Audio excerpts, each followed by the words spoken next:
моем канале, который называется «Непобедимый Сникерс».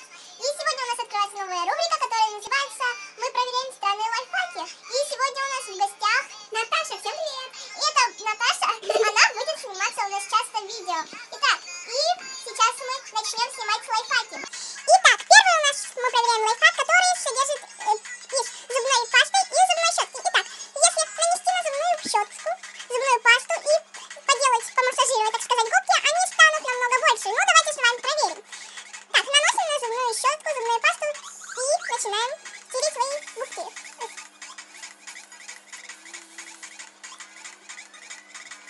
Хорошенько наносим. Вот. Ну что? Шипер губы. Ты много нанесла, да?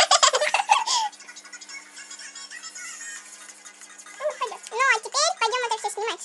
Прошло 15 минут, и мы с Наташей сушили ее губки, и они у нее наконец-то уже засохли. И сейчас мы покажем эту нашу Наташеньку. Они у нее прекрасные. Итак, сейчас мы это все дело пойдем смывать, то есть мы смыли, и посмотрите на Наташевины губки. Они стали только краснее и, кажется, ничем не изменились. И этому лайфхаку мы ставим минус.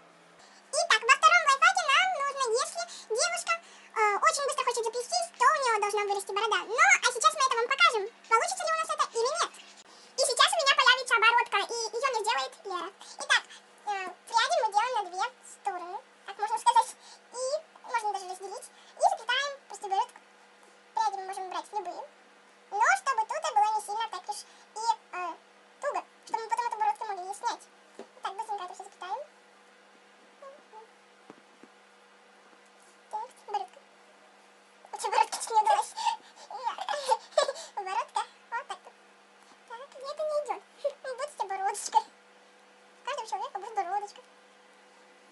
Ну, вообще, эта борода будет... Ну, когда мы ее развернем туда, вообще красиво, если постараться. Ну, да. Ну, сейчас Валерий немного не старается. Да. Но все равно косичка красиво получается. Так, здесь я уже беру потолще, потому что у кого-то волосики короткие. И последняя прядка.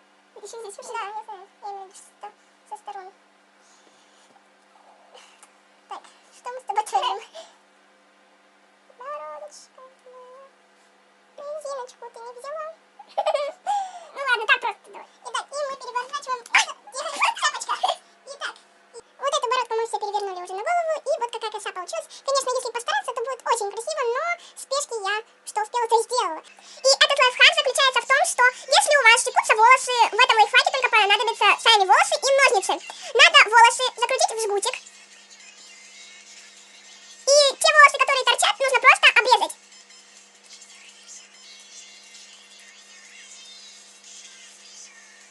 Так. Ну что, Лера, получилось? Ну, не совсем, но некоторые волосы, правда, уже не секутся. Этому лайфхаку мы можем поставить полуплюс. Можно, да. Пальчик вверх и пальчик вниз. Да. И на этом лайфхак у нас закончен. Следующий лайфхак мы снимем. Далее. Итак, в этом лайфхаке нам понадобится кофта. И этот лайфхак заключается в том, что когда вы что-то смотрите, и у вас устали руки держать, чтобы они были свободны, вы можете взять капюшон. Мы надеваем кофту задом наперед. Обязательно нужна кофта с капюшоном. И в этот капюшон мы закладываем все, что вы хотите покушать. И в этом случае мы сделали конфетки. Наташа очень любит конфетки.